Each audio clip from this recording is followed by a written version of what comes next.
नमस्कार।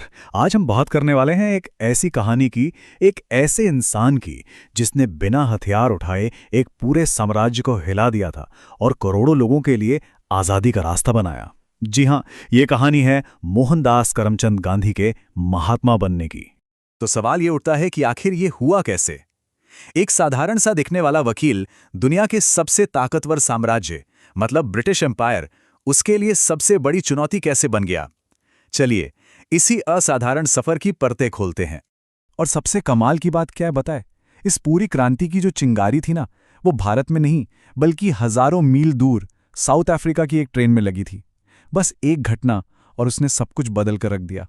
तो बात है साल 1893 की। मोहनदास गांधी एक नौजवान वकील एक केस के लिए साउथ अफ्रीका में थे। उनके पास फर्स्ट क्लास का वैलिड टिकट था, लेकिन सिर्फ इसलिए कि वो भारतीय थे उन्हें ट्रेन से धक्का देकर बाहर निकाल दिया गया। सोचिए, उस रात उस ठंडे स्टेशन पर गांधी को सिर्फ बेइज्जती महसूस नहीं हुई। उस रात उन्होंने एक फैसला किया, एक इरादा बनाया कि इस अन्याय के खिलाफ लड़ना है। और बस यही वो पल था, वो चिंगारी थी जो आगे चलकर आग बनने वाली थी। अब उस ट्रेन वाली घटना के बाद साउथ अफ्रीका गांधी जी के लिए सिर्फ एक देश नहीं रह गया था, वो बन गया था उनकी लैब, एक प्रयोगशाला जहां उन्होंने अपने सबसे ताकतवर हथियार तैयार किए। और उनका सबसे बड़ा हथियार क्या था? सत्याग्रह। अब सत्याग्रह का मतलब ये नहीं कि चुपचाप जुल्म सहते रहो, नहीं। इसका मतलब था सत्य की ताकत, सच्चाई की पावर से बिना हाथ उठाए अन्याय का सामना करना। और देखिए, ये सब कुछ अचानक नहीं हुआ। गांधी ने एक एक कदम बहुत सोच समझ कर उठाया। पहले 1894 में नटाल इंडियन कांग्रेस बनाई, फिर एक अखबार शुरू किया और फिर फाइनली 1906 में पहली बार सत्याग्रह को आजमाया। ये पूरी तैयारी थी एक बड़े आंदोलन की। फिर आया 9 जनवरी 1915। गांधी जी भारत लौट आए, लेकिन अब वो सिर्फ एक वकील नहीं थे, वो एक लीडर थे जिनके पास अन्याय से लड़ने का एक टेस्टेड फॉर्मूला था। और अब बारी थी भारत की। भारत में उनका पहला बड़ा टेस्ट हुआ 1917 में चंपारण में। वहां पर प्रॉब्लम यह थी कि अंग्रेज किसानों से जबरदस्ती नील की खेती करवाते थे। गांधी जी ने किसानों के लिए आवाज उठाई और सत्याग्रह ने भारत में अपनी पहली जीत हासिल की। चंपारण की ये जीत इतनी बड़ी थी कि पूरे देश की नजरें उन पर टिक गईं। और जानते हैं, इसी सत्याग्रह के दौरान गुरुदेव रविंद्रनाथ टैगोर ने उन्हें पहली बार महात्मा कहकर बुलाया, यानी ग्रेट सोल, और ये नाम हमेशा के लिए उनके साथ जुड़ गया।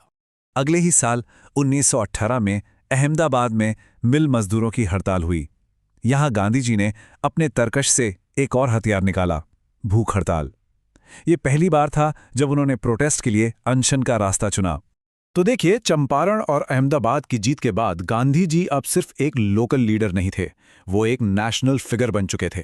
अब वक्त था पूरे देश को एक साथ लेकर चलने का। और यहीं से शुरू हुई कहानी उन 3 बड़े नेशनल मूवमेंट्स की जिन्होंने ब्रिटिश राज की नींव हिला दी। और कमाल की बात यह है कि तीनों आंदोलनों की स्ट्रैटेजी बिल्कुल अलग थी। 1920 में नॉन कोऑपरेशन, मतलब अंग्रेजों के साथ किसी भी तरह का सहयोग मत करो। 1930 में सिविल डिसोबीडियंस, मतलब शांति से उनके बनाए कानून तोड़ो। और फिर 1942 में क्विट इंडिया, यानी बस अब भारत छोड़ो। जो पहला बड़ा मूवमेंट था, नॉन कोऑपरेशन मूवमेंट, वो शुरू क्यों हुआ? वजह थी अंग्रेजों का बढ़ता जुल्म।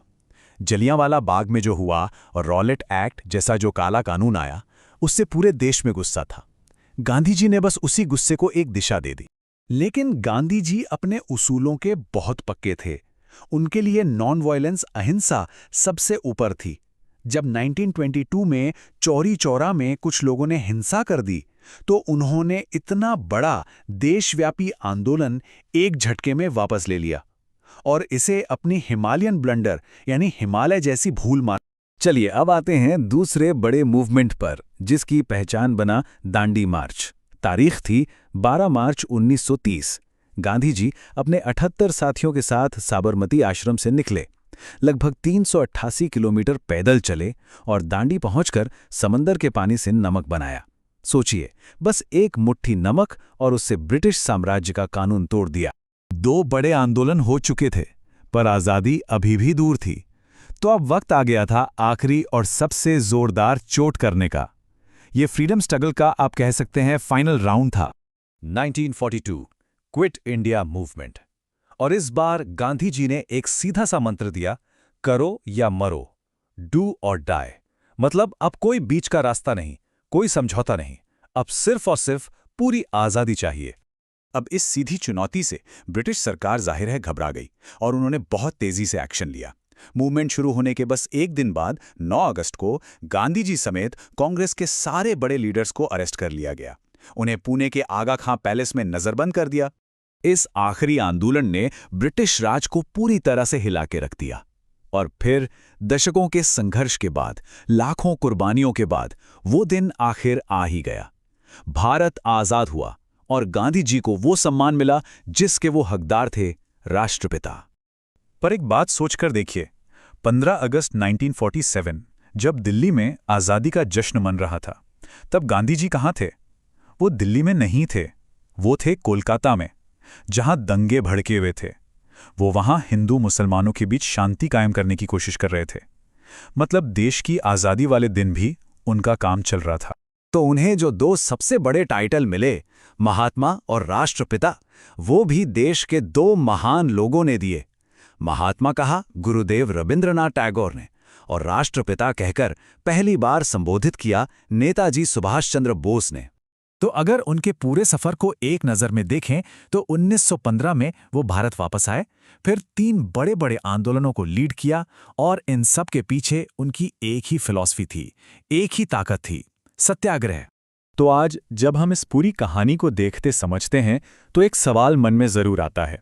आज की दुनिया में जहां चारों तरफ इतना कॉन्फ्लिक्ट है, इतनी हिंसा है, क्या गांधी के अहिंसा और सत्य के विचारों की आज भी कोई जगह है? ये एक ऐसा सवाल है जिसका जवाब हम सबको मिलकर खोजना होगा।